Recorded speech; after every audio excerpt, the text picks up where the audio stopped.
Hello, I'm Ian, and this is Elvinley Railways. Welcome back. As most of you know, this channel features my garden railways and various model railways I've built in various scales. And today we're looking at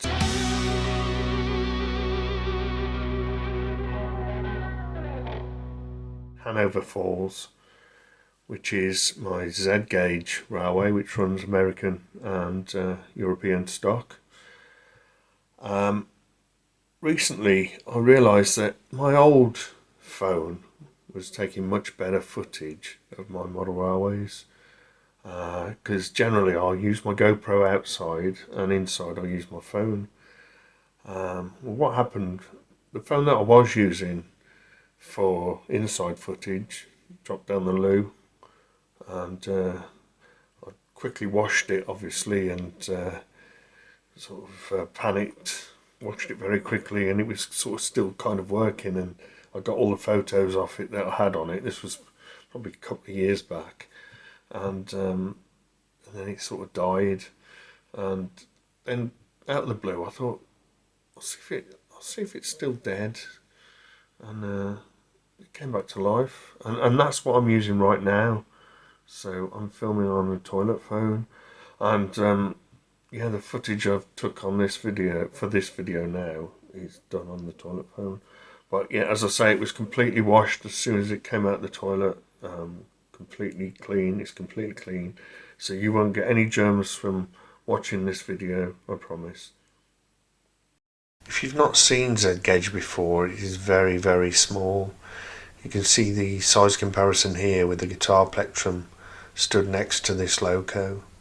The newest locos are also incredibly detailed with full valve gear, and they run very, very well, even at very slow speeds.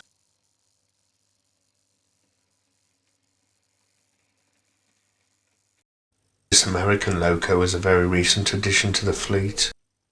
These are my two locos that have full valve gear. This is the smallest loco that I run on the railway. It's surprisingly powerful for its size. As you can see, the layout isn't very big. It's approximately 3 feet by 2 feet. The beauty of Z gauge is that you can run quite a few trains in that space.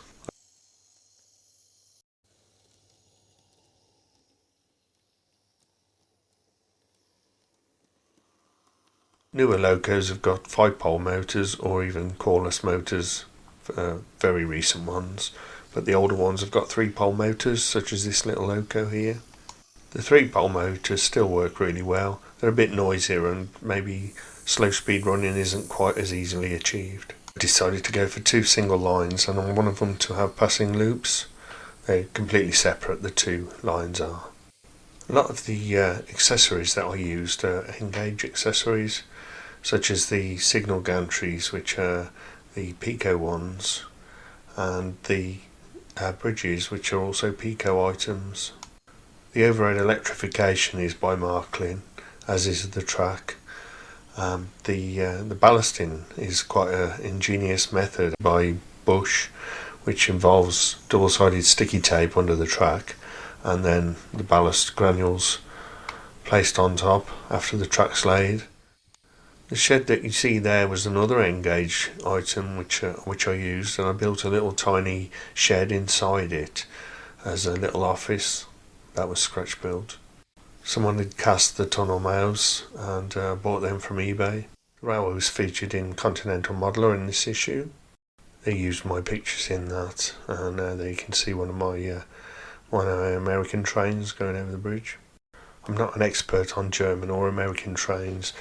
I can remember the names of some of them, but others I just forget as soon as I've learnt them, so you'll have to excuse me about that.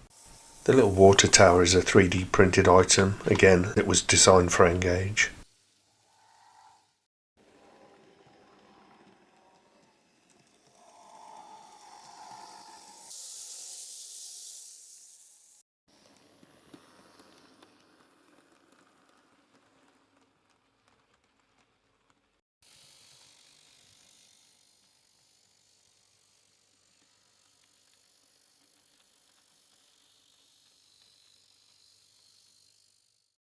Back to this old 10-wheeler, this old American loco.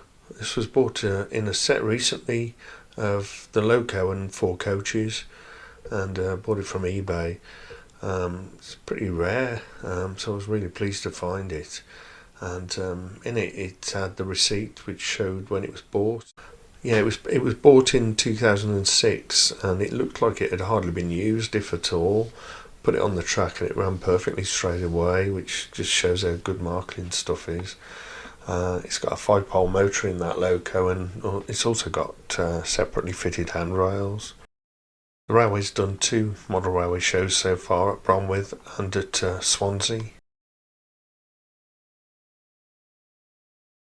This loco you may recognise as the one that the warship was based on, and this was a real bargain. I picked this up from Footplate Models, and it was only 50 quid without the box. Very old, as you can see, made in West Germany, so that shows how old it is, but runs really well. A bit noisy, again a 3-pole motor, but still running lovely, and a very well detailed loco.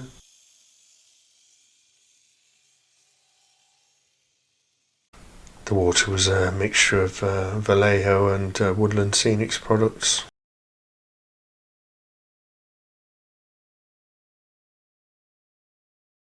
I think the grass scatter was bush scatter as well.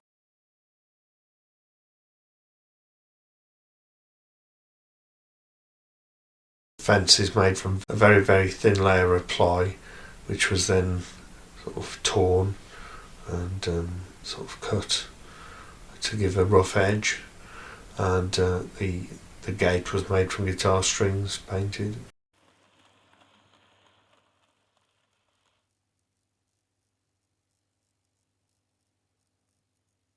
Pallets and various things lying around were Engage items, which I felt I could get away with as far as the size goes. I did do a making of video for this layout. I had COVID when I made it, so I was pretty bunged up. It sounded pretty rough, and it was quite a shaky video, but it kind of showed all the sort of procedures to making the layout, so it might be worth watching if you're interested. This is a crocodile loco, again a very, very old Märklin loco. Came in one of the very old style boxes, and yeah, it's still going strong, runs really well. Very slightly noisy, that's all you could say about it really. That's not really a criticism. It's probably 40 or more years old, this loco, and it's still running really well. It's amazing what Märklin actually achieved so long ago, fitting so much into such a small space. I did take some footage on my usual phone a few days before, so I thought I'd include some of that as well. The layout will be returning to its alcove where it actually belongs very soon. All the track was weathered and painted, which is pretty scary in this sort of size.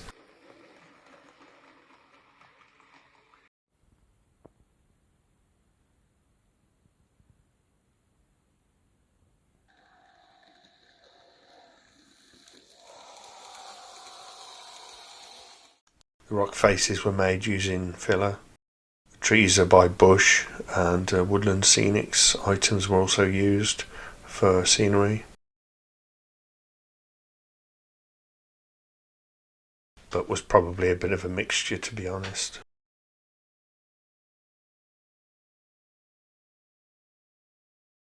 So thanks for watching, and come back to the channel and watch some more videos done on my toilet phone.